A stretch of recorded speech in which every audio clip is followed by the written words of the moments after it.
Consider a body of mass m, start करो। Consider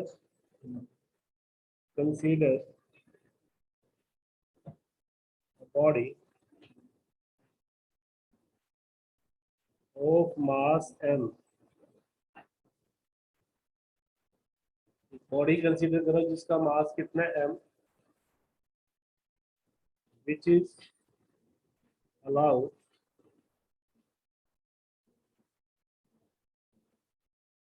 to move under gravity, which is allowed to move under gravity. Consider three positions. Consider three positions A, B and C. तो तीन position late कर लो जहाँ हम total energy निकालेंगे A, B and C. Let body drop from position A. Body drop from position A. मान लो body को मैंने ए position से ड्रॉप किया, जैसे यहाँ से मैंने बॉडी को ड्रॉप किया, उसको मैंने पोजीशन बीच में कई पोजीशन ले लेंगे बी और ग्राउंड पे पोजीशन ले लोगे सी। तो हमने कुछ लेट किया है। Consider a body of mass m which is allowed to move.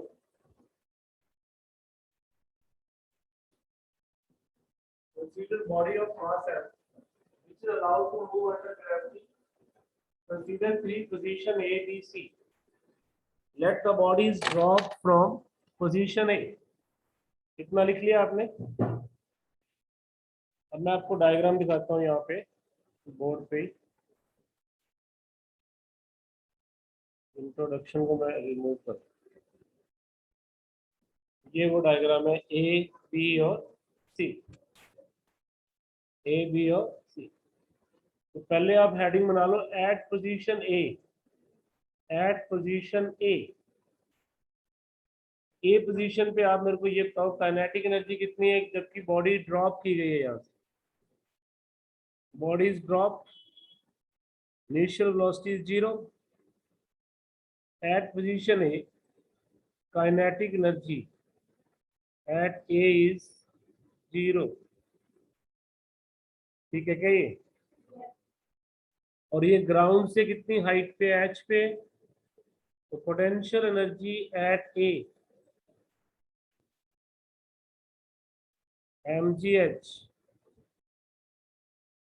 तो मैकेनिकल एनर्जी एट ए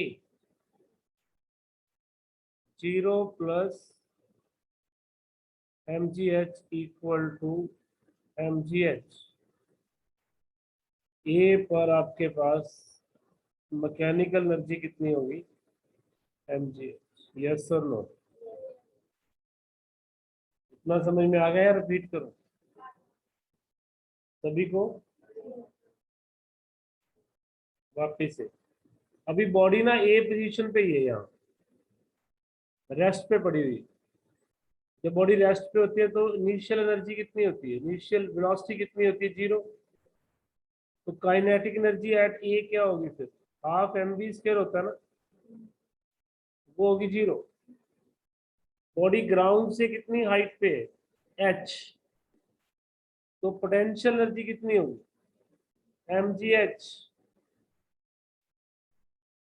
और मैकेनिकल एनर्जी हमें पता है it is the sum of kinetic energy plus potential energy. तो ये आपके पास फिर दोनों मिलके क्या बन गए? mgh। इतना क्लियर हो गया सभी को? नोट कर लिया सबने ये? ओके, एक बार यहाँ से भी देख लो जो स्लाइड शो बनाया हुआ है। Kinetic energy of the ball at point A is 0, तो यहाँ 0 है। Potential energy of the ball at point A is mgh। Total energy या मैकेनिकल एनर्जी क्या होगी, mgh plus 0 equal to mg। ये तो था पोजीशन ए। अब जैसे ही बॉडी पोजीशन बी पे आएगी, इसके पास कोई वेलोसिटी होगी जिसको मैंने लेट कर लिया, मैं भी लिखवाता हूं आपको।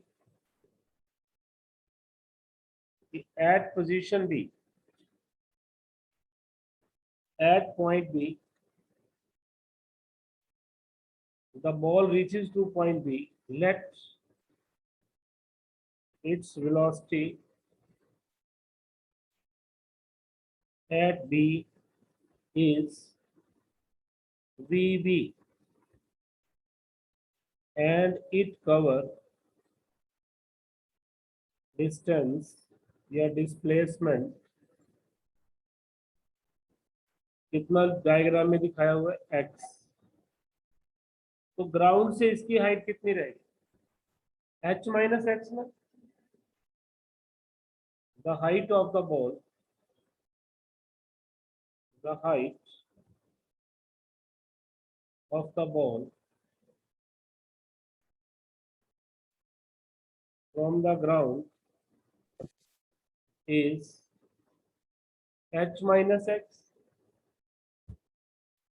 इतना सही है क्या? अब आप ही बताओ कि काइनेटिक एनर्जी क्या होगी eight point B, half mvb², यही होगी ना। अब vb मैं कैसे निकाल सकता हूँ, यहाँ पर u थी, u 0 था, डिस्टेंस x है, तो वी नो दैट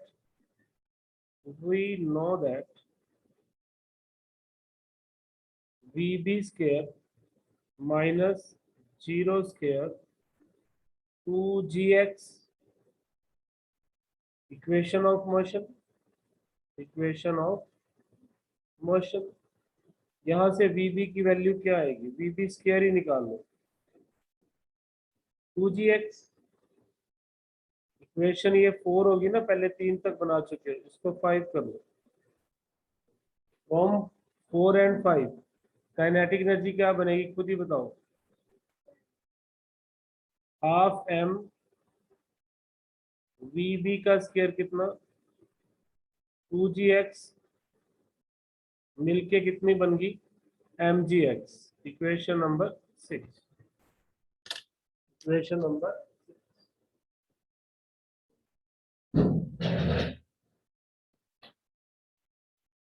जो बॉडी ए से बी है, व्हाट वुड हैपन देन, उसकी वेलोसिटी बन गई vb, उसकी वेलोसिटी कितनी बन गई vb, यहाँ वेलोसिटी कितनी थी 0। तो मैंने आपको ये लिखवाया कि vb बनी तो काइनेटिक एनर्जी कितनी बनी, हाफ mvb का स्क्वायर। vb निकालने के लिए मैंने इक्वेशन ऑफ मोशन का यूज किया, यूजिंग इक्वेशन ऑफ मोशन जो आपके पास है v² माइनस u² 2as है ना, ये आपके पास v² minus u² 2as, u मेरे पास 0 है, v की वैल्यू मैंने निकाली यहाँ से और यहाँ पुट कर दी, तो काइनेटिक एनर्जी एट b कितना आ गया, mgx। Potential energy at b कितना होगा, खुद बताओ। What would be the potential energy at b,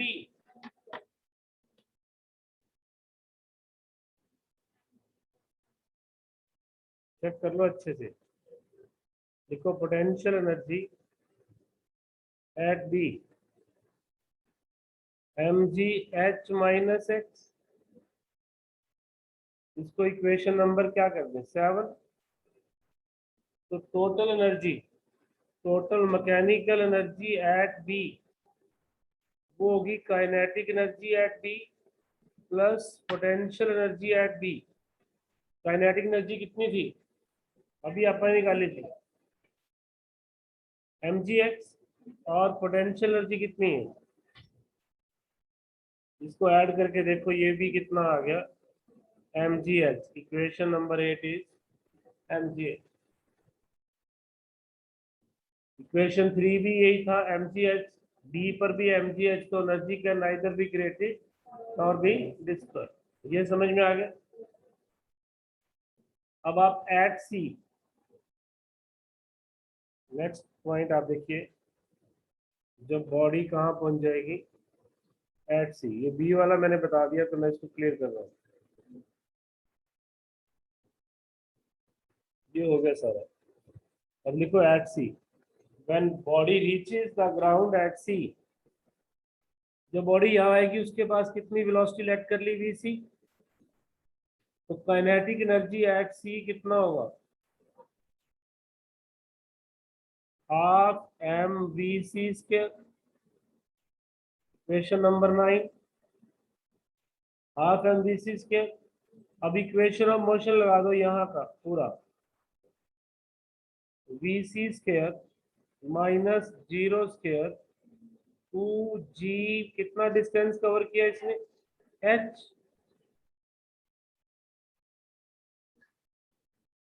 bye equation of motion. जब बॉडी h डिस्टेंस कवर करेगी तो आपके पास क्या लगेगा, mgh ना, सॉरी, h डिस्टेंस कवर किया तो v c square minus zero square 2gh। यहाँ से वी सी स्क्वायर की वैल्यू निकाल लो, 2gh, और इसमें पुट कर दो। बस यहीं से निकाल ली थी, दोबारा लिखने की जरूरत नहीं है। यूजिंग 10 in 9 या from 9 and 10, from 9 and 10, what we get, we get kinetic energy at C is equal to mgh, यही आएगा। और पोटेंशियल एनर्जी एट सी बताओ क्या होगा जब ग्राउंड पे आएंगे, जीरो। तो मैकेनिकल एनर्जी एट सी कितना होगा, zero plus m g h मिलके कितना बन गया, एम जी एच। इसको इक्वेशन नंबर 13 कर, इक्वेशन 3, 8 और 13 क्या शो कर रही है कि टोटल एनर्जी कभी चेंज नहीं हो रही, काइनेटिक पोटेंशियल में कन्वर्ट हो रही है, पोटेंशियल काइनेटिक में। तो from equation 1, 3 and 13, from equation 1, 3, हाँ, from equation 3, equation 8 and equation 13, mechanical energy at A is equal to mechanical energy at B is equal to mechanical energy at C. Hence, energy can neither be created nor be destroyed. Hence, mechanical energy remains constant, remains conserved. This is your law of conservation of energy. किसी को पूछना हो, law of conservation of energy. तो नजर आ रहा है, समझ आ रहा है? अभी आए हो आप, लेट आए हो? अब तक क्या नाम है दोनों का, ईशा और मैं, फर्स्ट टाइम आए क्लास में।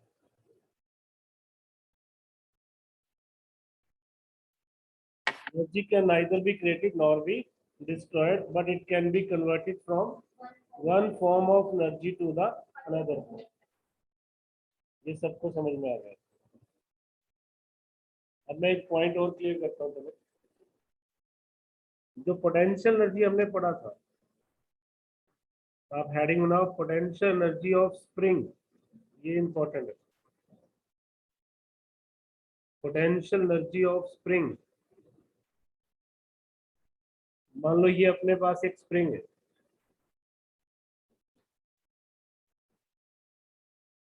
हर स्प्रिंग का एक स्प्रिंग कांस्टेंट होता है के। लेट के बी द स्प्रिंग कांस्टेंट, इसकी वैल्यू फिक्स होती है, के बी द स्प्रिंग कांस्टेंट। जब हम स्प्रिंग को खींचते हैं ना, मैंने पहले भी बताया होगा आपको या कंपटीशन वालों को बताया होगा, जब हम स्प्रिंग को खींचते हैं किसी फोर्स से, तो इसके अंदर भी एक फोर्स आती है जिसको हम रिस्टोरिंग फोर्स बोलते हैं। और बेटा तो लेट कैसे आया इतना? एक बार बैठ जाओ, जाते वक्त मिल के जाना इधर। तो 2 बजे का टाइम था।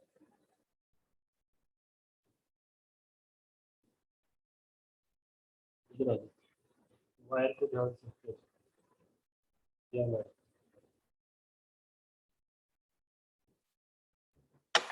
जैसे मैंने फोर्स लगाई एफ, तो इसके अंदर एक रिस्टोरिंग फोर्स आती है F R. When spring is extended by a small distance, let x, by a small distance, let x, due to external force, due to external force। जब आप किसी भी स्प्रिंग को खींचते हो, उसके अंदर एक फोर्स आती है जिसको हम बोलते हैं एक्सटर्नल फोर्स। मान लो ये मेरे पास स्प्रिंग है, जिसको मैंने खींच के लंबा कर दिया। कितना लंबा किया? Let x. इसके अंदर एक फोर्स आती है एफ आर, जो कि एक्स पे डिपेंड करेगी। किस पे डिपेंड करेगी? एक्स। जितना आप खींचोगे उतनी रिस्टोरिंग फोर्स होगी, और वो फोर्स इसको वापस लेके आएगी स्प्रिंग को। तो जब आपने इसको खींचा, इसके अंदर एक फोर्स आई, and this force is found to be directly proportional to X. लिखिए F R is found to be directly proportional to X. यहां से अगर मैं प्रोपोर्शनैलिटी खत्म करता हूं, एक तो नेगेटिव का साइन आएगा और ये आएगा। नेगेटिव साइन क्यों आया? क्योंकि फोर्स एक वेक्टर है, डिस्प्लेसमेंट भी वेक्टर है। आप डिस्प्लेसमेंट किस तरफ कर रहे हो? आप डिस्प्लेसमेंट कर रहे हो इस डायरेक्शन में, कितना? एक्स। और फोर्स किधर आ रही है? अपोजिट डायरेक्शन में, तो इसलिए नेगेटिव साइन है। नेगेटिव साइन यहाँ क्या शो करता है? Restoring force is just opposite to the क्या? Extension, displacement. लिख लो here negative sign shows that restoring force is opposite to the displacement। इसलिए नेगेटिव साइन आया था, अपोजिट टू द डिस्प्लेसमेंट। इतना समझ में आ गया सबको? एक स्प्रिंग जिसको हम खींच रहे हैं, एक फोर्स आ जाती है जो हमें खींचने से रोकती है, अपोज करती है कि हम उसको खींच ना पाए। अगर मैं फिर भी खींचता हूं और, तो मुझे वर्क करना पड़ेगा। हर अपोजिंग फोर्स के अगेंस्ट आपको वर्क करना पड़ता है। जैसे ग्रेविटी है, मैं इस की को उठा रहा हूं ग्रेविटी के अगेंस्ट, तो मुझे वर्क करना पड़ रहा है, अपने आप तो नहीं उठ रही। अब ऐसे इस स्प्रिंग को अगर मैं फर्दर खींचता हूं, और इसी स्प्रिंग को अगर मैं और ज्यादा खींचता हूं, यहां तक इसकी नेचुरल लेंथ थी, ये एक्स हो गया, मैंने और स्मॉल एक्स खींचा डी एक्स, तो मुझे वर्क करना पड़ेगा, अपने आप नहीं खींच सकता, करना पड़ेगा ना। तो लिखिए लेट डी डब्ल्यू। जब आप स्मॉल वर्क की बात करते हो ना, किसी भी छोटी चीज की बात करते हो फिजिक्स में, तो डी लगा देते हो। Let D W be the small amount of work, small amount of work done in extending the spring by small displacement dx। पहले से ही उसके अंदर एक फोर्स आ गई थी ना, उसको और ज्यादा खींचने के लिए मुझे वर्क करना पड़ा, और वर्क डन आपको पता है मैथमेटिकली, कल मैंने टेस्ट लिया आपका, आपने सबने अच्छा किया, मार्किंग आज या कल में हो जाएगी। वर्क डन का फॉर्मूला होता है F dot displacement, F dot, F यहाँ पर कौन है, रिस्टोरिंग फोर्स, एफ कौन है, रिस्टोरिंग फोर्स, उसको इक्वेशन 1 बना देना।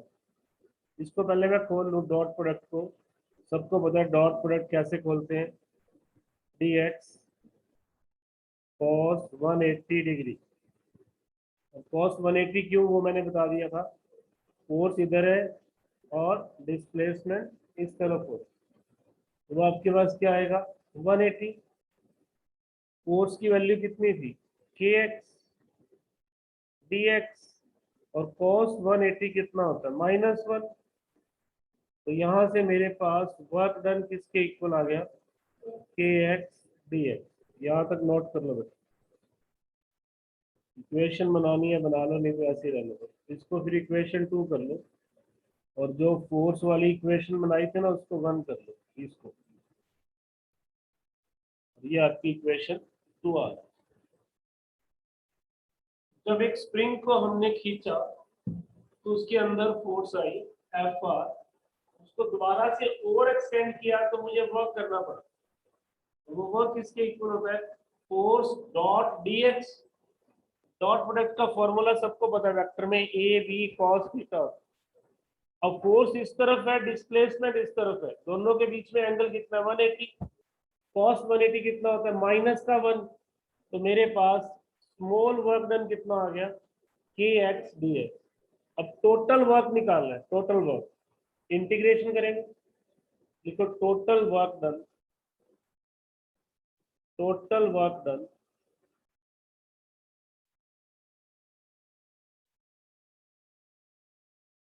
W is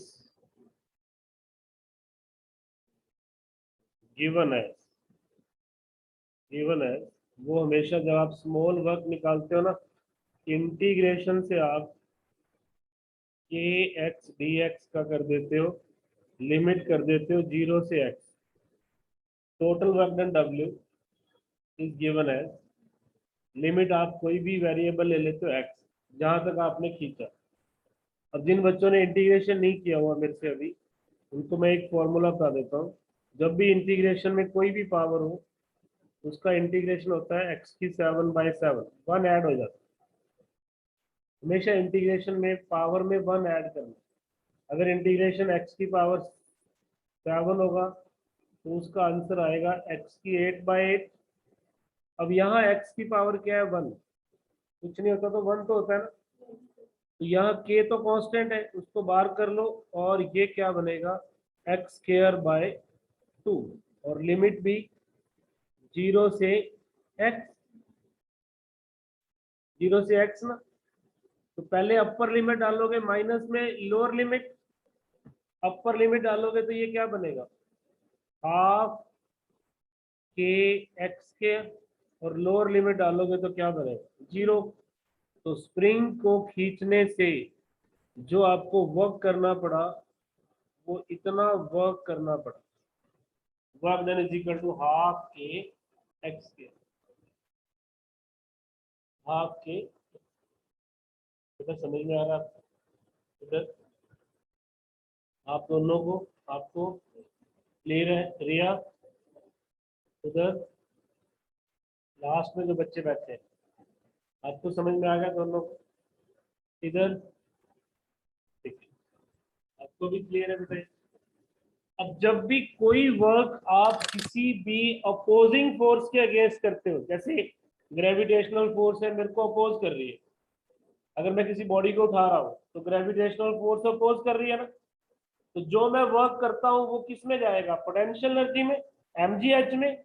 इसी तरह से स्प्रिंग के अंदर भी जो मैंने वर्क किया वो स्प्रिंग के अंदर स्टोर हो जाएगा in the form of elastic potential energy. देखिए this work done, this work done, this work done is stored in the spring in the form of elastic potential energy, U से denote कर दो, इन the form of elastic potential energy, उसको मैंने किससे denote कर दिया, U से। तो आप बता सकते हैं एनर्जी कितनी स्टोर है स्प्रिंग में, फिर how much energy stored in the spring, half k x square, के क्या है इसमें, स्प्रिंग कांस्टेंट, पूरा बोलो, के क्या है इसमें, energy store is equal to half k x square, k is spring constant और एक्स क्या है, जितना आपने स्प्रिंग को खींचा। अब दोनों चीजें ट्रू है, आप स्प्रिंग को दबा दोगे तो भी इतनी एनर्जी है, खींचोगे तो भी इतनी एनर्जी, दोनों ही केस में रिस्टोरिंग फोर्स आएगी। अगर स्प्रिंग को आप दबाते हो, छोड़ोगे तो वापस आएगा ना, खींचते हो छोड़ोगे तो भी वापस आएगा, इसका मतलब दोनों ही केस में एनर्जी स्टोर होगी। तो यहाँ एक्स एक्सटेंशन भी हो सकता है, कंप्रेशन भी हो सकता है, दोनों के लिए एप्लीकेबल है। तो यहाँ पर एक्स आपके पास क्या होगा, ये नोट कर लेना, एक्स आपके पास एक्सटेंशन भी है और ये आपके पास कंप्रेशन भी हो सकता है। अगर स्प्रिंग कंप्रेस होगा तो कंप्रेशन, एक्सटेंड होगा तो extension. This much energy is stored in the spring when spring is extended or spring is compressed. Spring को दबा दो, आप टॉयज देखते हो ना, स्प्रिंग वाले टॉयज, छोटे, अभी भी छोटे हो आप, कुछ साल और पीछे जाओ तो स्प्रिंग वाले टॉयज देखे होंगे, उसको दबाते थे, कोई बॉल रखते थे तो बॉल बाद में जंप करती थी, क्यों करती थी, कंजर्वेशन ऑफ एनर्जी। चलो आप वो टॉय वाला एक न्यूमेरिकल बनाते हैं, मान लो ये स्प्रिंग है, एक न्यूमेरिकल नोट करो बेटा, जी जी जी, जो आप वर्क करोगे वो एनर्जी की फॉर्म में चला जाएगा। बेटा ये एक स्प्रिंग है जिसका स्प्रिंग कांस्टेंट लिखो, आर्टिकल तो कंप्लीट हो गया, न्यूमेरिकल लिखो, 100 न्यूटन पर मीटर, 100 न्यूटन पर मीटर। यहां पर मैंने एक बॉल को रखा,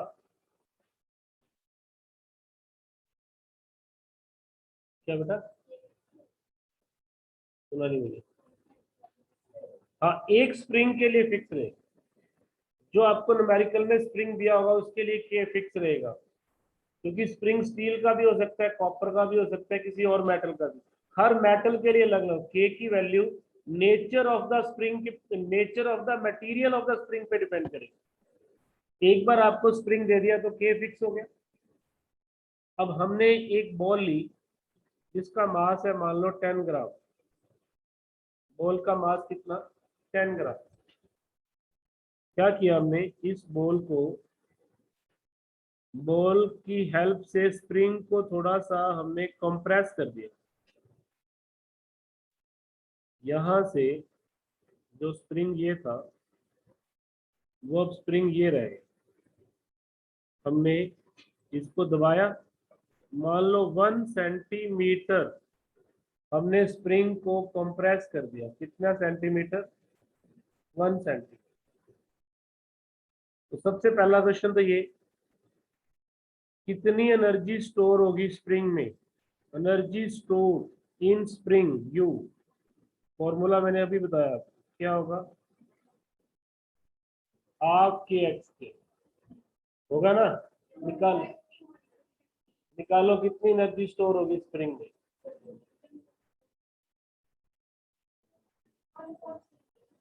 के कितना लिया हमने, 100, 1 सेंटीमीटर का स्क्वायर करेंगे तो 10 की पावर 4, सेंटीमीटर के मीटर बनाओगे ना, 1/100 करोगे और उसका भी स्क्वायर करोगे तो आपके पास ये 100 से ये वाले 10 की पावर 4 मिलके 2, और ये बन जाएगा 1/200 जूल, यही बनेगा ना। अगर आप एक स्प्रिंग को 1 सेंटीमीटर कंप्रेस करेंगे तो उसके पास एनर्जी कितनी आएगी? उसके पास एनर्जी आएगी हाफ के एक्स स्क्वायर, और वो सॉल्व करने के बाद कितनी बनी? 1/200 जूल। यस और नो? जो बच्चे कनेक्टेड है बेटा ऑनलाइन, 1-2 दिन और क्लासेस दे रहा हूँ मैं, किसी की प्रॉब्लम्स है बट इस वीक के अंदर खत्म हो जाएंगी ऑनलाइन क्लास। आपको यहाँ आना पड़ेगा क्लासरूम में सभी बच्चों को। अगर नहीं आएंगे तो फिर आपका लेक्चर मिस होगा, जो रिपीट नहीं होगा दोबारा। इसका सेकंड पार्ट देखो क्वेश्चन का। जैसे इस स्प्रिंग को कंप्रेस करके आपने छोड़ा तो बॉल क्या होगी? हवा में जाएगी, जाएगी ना? By what velocity ball release the spring? By what velocity? Second part, what velocity ball acquire when it leave the spring? Ball हवा में जाएगी ना, तो जो एनर्जी स्प्रिंग के पास थी हाफ के एक्स स्क्वायर, वो सारी की सारी एनर्जी बॉल को मिल गई काइनेटिक की फॉर्म में। तो सारी की सारी एनर्जी बॉल को मिल गई ना, किसकी फॉर्म में? काइनेटिक एनर्जी की फॉर्म में। हाफ के एक्स स्क्वायर तो मैंने निकाल ही लिया। बॉल का मास आपके पास है, तो क्या आप वो स्पीड नहीं निकाल सकते जिससे बॉल रिलीज हो?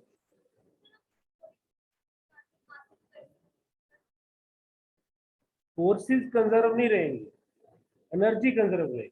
आप फोर्स मत निकालो इसमें, आप इसमें क्या निकालो, क्योंकि जी जी कॉन्टिन्यूसली लग रही है। आप एनर्जी को कन्वर्ट करो, हाफ के एक्स स्क्वायर को किस में कन्वर्ट कर दो? हाफ एम बी स्क्वायर में। तो मेरा आंसर क्या बनेगा देखो, ये तो 1/100 था। मास कितना है? मास कितना? 10 ग्राम है बेटा, किलोग्राम बनाने पड़ेंगे। 1/200 था ये 0 से 0 गया, ये 200 से 200 गया, तो वेलोसिटी की वैल्यू आ गई रूट ऑफ दिस, मतलब 1 मीटर पर सेकेंड से बॉडी रिलीज हो, जब मूव करेगी तो उसको स्पीड क्या मिलेगी? 1 मीटर। समझ में आ गया सब?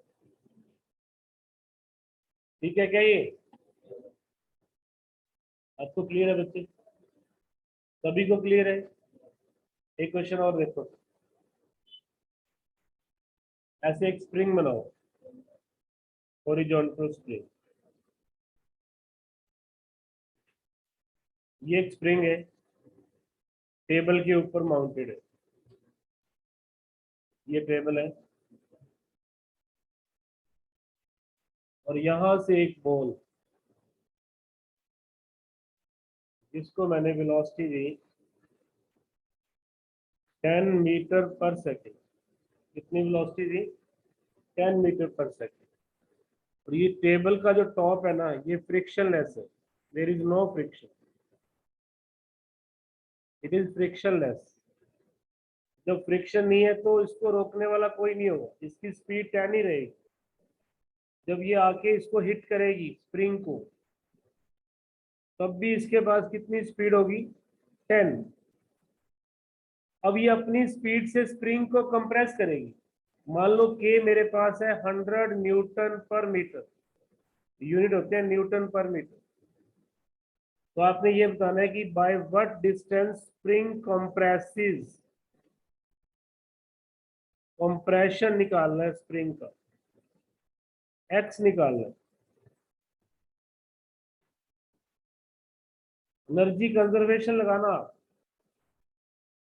जो काइनेटिक एनर्जी थी वो स्प्रिंग के अंदर चली जाएगी हाफ के एक्स स्क्वायर की फॉर्म में, क्योंकि जब मास किसका, बॉडी का मास 1 किलोग्राम है। बॉडी का मास कितना ले लो? 1 किलोग्राम। निकालो सब बच्चे।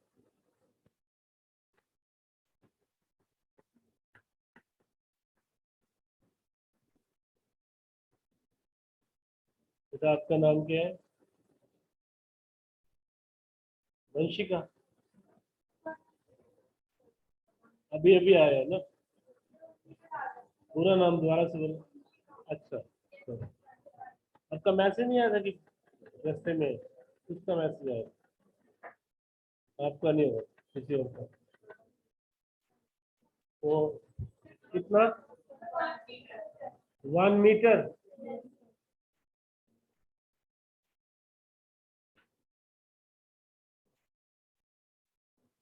आपने लगाया हाफ mv² को किसके इक्वल कर दिया?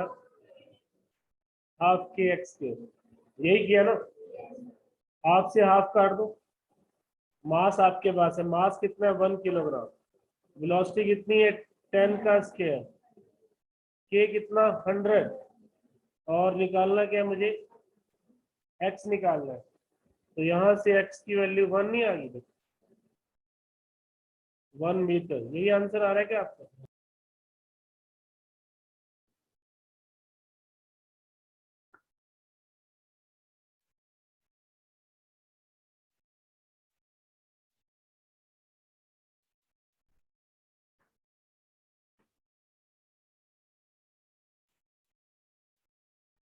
करोगे एक सम? ये एक स्प्रिंग है बेटा, जिसने फर्स्ट टाइम में सही कर दिया ना, मेरे पास एक बुक है उसके लिए। इस क्वेश्चन को जो पहला बच्चा करेक्ट दिखा देगा, क्वेश्चन मुश्किल नहीं है, अभी डिस्कशन किया उसी से रिलेटेड है, तो सबसे पहले करेक्ट दिखा देगा, मैं उसको एक बुक दे दूंगा जो उसको 11th और 12th में हेल्प करने वाली। स्प्रिंग अभी दे दूंगा क्लास में। स्प्रिंग कांस्टेंट के वर्टिकल पड़ा है, वर्टिकल। स्प्रिंग इज जस्ट इसी पोजीशन में जैसे आपको दिखाया, वर्टिकल पोजीशन में। बेटा आवाज आ रही है क्या जो बच्चे कनेक्टेड हैं? Yes sir. अब यहां से ना, यहां से इस हाइट से एक बॉल जिसका मास m, जो कि इस जगह से h हाइट पे, इस स्प्रिंग के टॉप से कितना ऊंचा है? h। यहां से बॉल को ड्रॉप किया, बॉल को ड्रॉप किया। ड्रॉप का मतलब होता है जीरो वेलोसिटी से उसको रिलीज कर दिया। बॉल आकर इसको हिट की, हिट करते इसके साथ स्टिक कर गई, हिट करने के बाद इसके साथ जुड़ गई, किसी कारण से जुड़ गई, और इस स्प्रिंग को कंप्रेस कर दिया। कंप्रेस तो करेगी ना, इतनी हाइट से आ रही है, इतनी एनर्जी लेके आ रही है, इस स्प्रिंग को कंप्रेस कर दिया। आपने निकालना है स्प्रिंग कितना कंप्रेस हुआ। Time start now. जल्दबाजी मत करना, एक बार गलत हो गया तो दोबारा ट्राई कर सकते हो अगर किसी और का ठीक नहीं हुआ। Sir 2/k। नाम बोलो। सर आर्यन। आर्यन। 2/k। के। 2/k is wrong answer. Aryan दोबारा ट्राई। एम में करना है आंसर, एम में करना है, के में करना है, एच में करना है आंसर। आपको मास की वैल्यू दूं, वैल्यू दे दूं? आर्टिकल से नहीं कर सकते। एक बार मैं वैल्यू देता हूँ। 1 किलोग्राम, 10 मीटर के, 100 न्यूटन पर मीटर। अब कर लो, पूरी हेल्प करो आप। दिखाना पड़ेगा। रूट टू 2 बच्चे बोले, समझ समझाना पड़ेगा। This is wrong answer. Root two is wrong answer. Sir 1। बोलो। Sir x = 1। कितना? सर 1। 1। Yes sir. नाम बोलो। सर आर्यन। आर्यन। ये भी गलत है बेटा, ये भी गलत। यहाँ आप पोटेंशियल एनर्जी को स्प्रिंग की एनर्जी में कन्वर्ट कर सकते हो।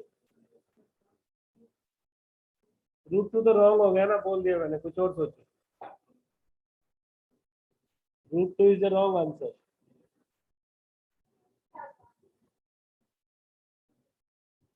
दिमाग लगाओ दिमाग, इतना आसान नहीं है बुक लेना।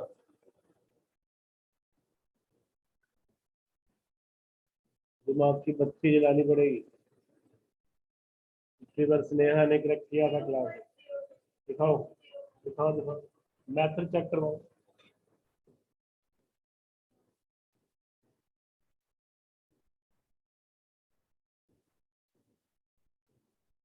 MgH को हाफ के एक्स करके है कि माइनस हाफ के एक्स करके? माइनस नहीं करना, ये भी गलत आंसर। दिखा दो बेटा, ले आओ फटाफट, जिसका सही होगा उसको सही करेगा। ले आओ, ले आओ, ट्यूशन लेके आओ फटाफट। ये गलत आंसर है।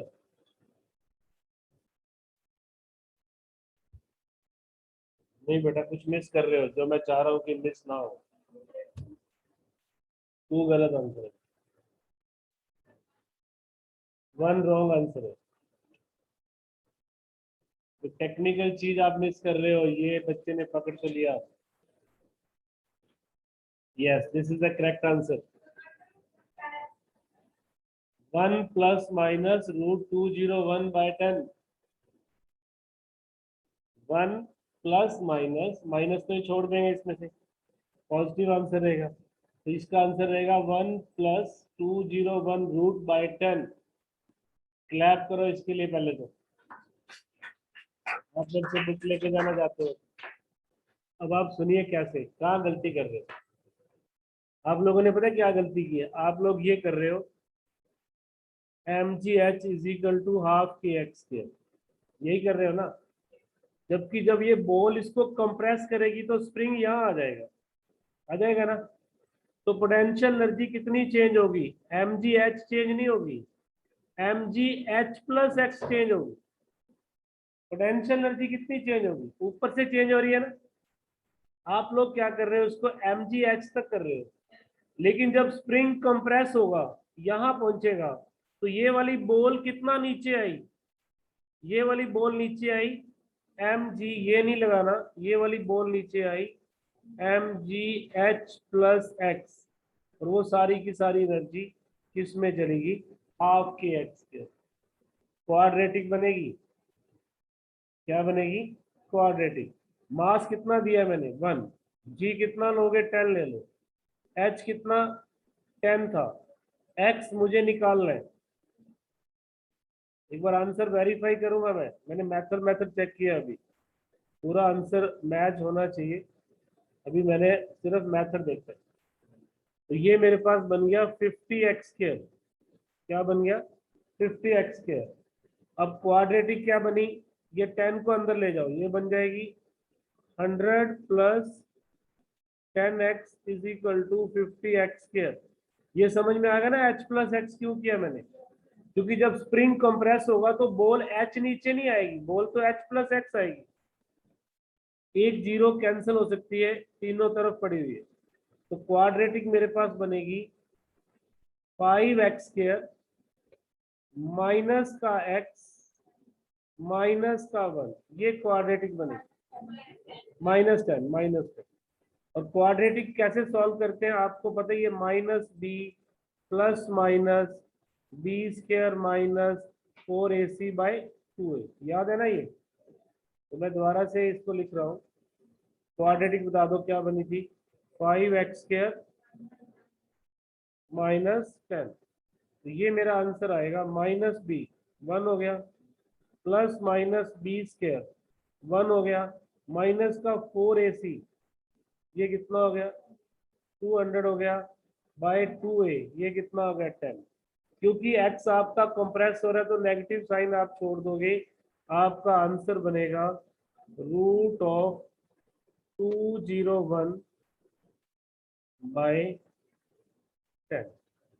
√201/10। Is it clear?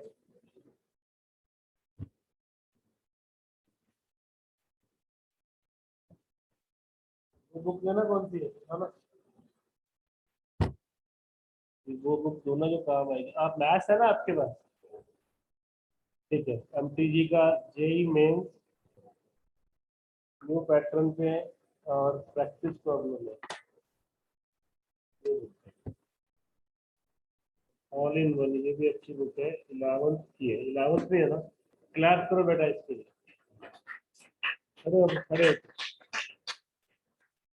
ऐसी बुक्स आपको कभी भी मिल सकती है, जब मुझे लगेगा कि आउटस्टैंडिंग क्वेश्चन है और वो अटेम्प्ट करना है। नेहा ने एक बार किया था, तेरे को कुछ पेंडिंग है बेटा, कहाँ है नेहा, स्नेहा स्नेहा, उसका भी पेंडिंग, वो भी एक आउटस्टैंडिंग क्वेश्चन था, तो इसने अटेम्प्ट किया था और ये भी अटेम्प्ट किया। तो धीरे धीरे कंपटीशन लेके आओ, एक ही बच्चे को बुक्स नहीं देना चाह रहा मैं, रिपीटेडली सबके पास आनी चाहिए, बट वो ऐसे नहीं आएगी, अर्न करनी पड़ेगी। ये अर्न की है, ये आपको पूरा साल हेल्प करेगी, all in one. This is the correct answer, very good Navya, this is your potential energy store in spring. समझ में आ गया सबको? जब भी स्प्रिंग को कंप्रेस करेंगे कितनी एनर्जी स्टोर होगी, रिपीट करो, फॉर्मूला बोलो। जब भी स्प्रिंग को कंप्रेस करेंगे कितनी एनर्जी स्टोर होगी, हाफ के एक्स के। और जब मैं इसको आर्टिकल में दे रहा था ना, आर्टिकल में भी आपको करना आना चाहिए, बस उसमें वैल्यू नहीं होती। उसमें क्या होगा, ये बॉल आई, इसने इसको कंप्रेस किया, यहाँ आ गया, तो आपका ये लगाएंगे h plus x is equal to half k x k, तो क्वाड्रेटिक बना के x को सॉल्व करें, आर्टिकल सॉल्व। कल हम लोग करेंगे पावर पे, बट आज आपको घर से होमवर्क करके आना है, वो मुझे बुक दो, मैं आपको कर 11th की SL दो। किसी के पास है क्या SL? कोई एक्सरसाइज कर ली क्या हमने इस चैप्टर की पहले? अभी तक कुछ नहीं किया ना, चलो फिर है ना, तो बुक मत दो, पहली दो एक्सरसाइज जो भी आती हैं, फर्स्ट टू एक्सरसाइज 1 और एक्सरसाइज 2, कल ये कॉपीज पे की होनी चाहिए सभी बच्चे। ओके बेटा, थैंक यू।